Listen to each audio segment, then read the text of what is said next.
Good evening, Christian family. Good evening, everyone. My memory verse for today that I want to share with you from the Word of God, Awit 100, verses 1 to 5. Umawit sa kagalakan ang lahat ng mga bansa.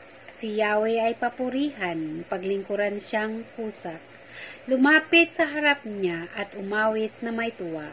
O si Yahweh ay ating Diyos, ito'y dapat na malaman. Tayo'y kanyang lahat, tayong lahat na nilalang, lahat tayo'y bayan niya, kabilang sa kanyang kawan.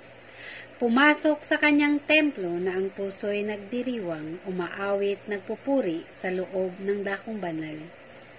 Purihin ang ngalan niya at siya'y pasalamatan. O si Yahweh ay Diyos na napakabuti, pag-ibig niya'y walang hanggan.